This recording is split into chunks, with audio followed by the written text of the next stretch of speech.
This is USVI News, your Virgin Islands connection. Hi, everyone. Thanks for joining us for USVI News. I'm Emily Matson. We begin with a check of the latest coronavirus case counts here in the territory. While the numbers have gone down territory-wide a bit, cases continue to go up in St. Thomas. There's currently a total of 121 active COVID cases across the islands, with 109 on St. Thomas, 6 on St. Croix, and 6 on St. John. There continues to be an uptick in cases in St. Thomas, while cases have decreased a bit over the week in both St. Croix and St. John. The VI Department of Health says the new cases in St. Thomas are among unvaccinated individuals.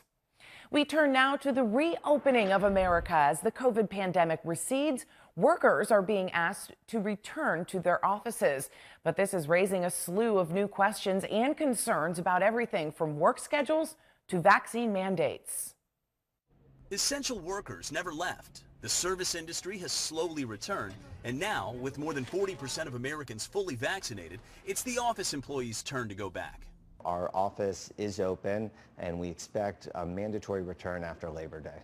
Neil Blumenthal is co-CEO of eyeglass retailer Warby Parker, which employs about 3,000 people nationwide. He says the pandemic has forced companies to be flexible, like providing more opportunities to work from home.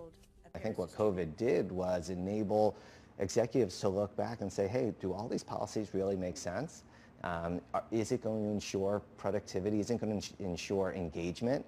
A new survey of business leaders obtained exclusively by CBS News finds 27% of their workforce will work remotely, 38% will work at a physical location, and 29% will go hybrid, alternating between both. While some may expect a new, reimagined workplace when they return, it may be more familiar than you think. What about the COVID-specific changes that people will see in the workplace? Employees are ready to get rid of the mask. People will respect distance a little bit more. We are absolutely not going to be as underneath each other as fellow human beings as we were pre-pandemic. Other than that, and the flexibility that we've come to see and come to expect, I think things are going to be a lot like they were pre-pandemic. But a new question companies are wrestling with is whether to require employees to be vaccinated. The U.S. Equal Employment Commission says employers have the legal right to do so, but employees can claim medical or religious exemptions, potentially creating new tension in the workplace after a stressful year Zooming from home. Companies that require their employees to get vaccinated could expose themselves to lawsuits, like the one filed by 117 employees against Houston Methodist Hospital. The hospital insists it's simply trying to protect its patients. Parts of the Caribbean, including here in the Virgin Islands, are still recovering from Hurricane Maria, which hit almost 4 years ago. Our USVI News' Elenis Quinones spoke with the National Weather Service to get an interview and an overview of this season's forecast. The hurricane season has been quite active during the past few years, and the forecast for this season is no different. We talked to the National Weather Service to get an overview of what can be expected this year. The last year, 2020, was a breaking record. We had reached the 30 storms for 1 year. That's a record. This year, they're expecting to be very active, but not as active as last year. But the important thing is that it only takes one. Okay, that's the main thing. Only takes one to be a busy year.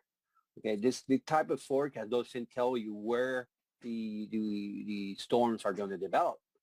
So our suggestion for the public here, everybody in the Caribbean, is to be prepared. Puerto Rico hasn't fully recovered from the 2017 season that brought hurricanes Irma and Maria, which proved to be deadly for our infrastructure and power system. This means the island needs to be prepared for the worst and expect the best. We have a new average, and we update the average every 10 years with the latest 30 years. So the average last year was 12 storms, 6 hurricanes, and 3 intense hurricanes, or major hurricanes. This year, the new average is 14 storms, 7 hurricanes, and 3 major hurricanes. Okay, but the forecast, like we said, is going to be above average.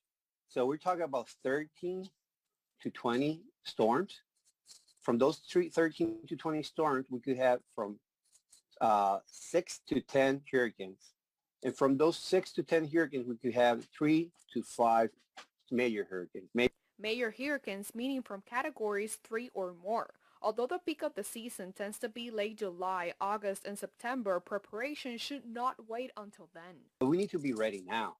We don't have to start to get ready when we have this stress, the storms coming. So part of not to get into the hysteria is to be prepared beforehand.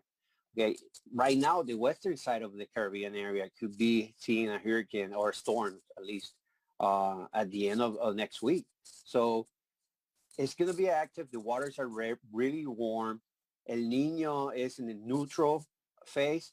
So these two factors are going to help to be a favorable environment for storms to develop. Be sure to check out their social media and prepare your family to the best of your ability for this season. Reporting from Puerto Rico, Alanis Quiñones. A major soccer match is just days away from kicking off in St. Croix. The USVI Soccer Federation will be hosting El Salvador and competing against them in a World Cup qualifying match this Saturday. Here on St. Croix, soccer has been kicking off as well for the youth. It's a major push to get kids into the game early on. The hope is that matches like the USVI national team versus El Salvador can inspire the next generation of Virgin Islands athletes. I'm here with Coach Brugaso with the Soccer Federation. Coach, how are you doing? Well, I'm doing fine. What are some exciting things that are coming up for soccer here on St. Croix? Well, what's coming up now, there's a team from El Salvador coming this weekend. And I think it would be nice. You know, the sickness that gone hold back a lot of things. Our team here are very good right now because they're mostly young guys coming up. And I'm waiting to see that one of these days we can overturn someone of the big team from anywhere, and that will be great for us, just to be on top of a good team. Well, the kids are having a blast. They're learning soccer or football. This fantastic game. Coach, thank you so much for your time. And thank you much for this time. Maybe we meet sometime again. Yes, absolutely. Right here. Right here. And again, that game's happening Saturday in St. Croix. So best of luck to those Virgin Island athletes.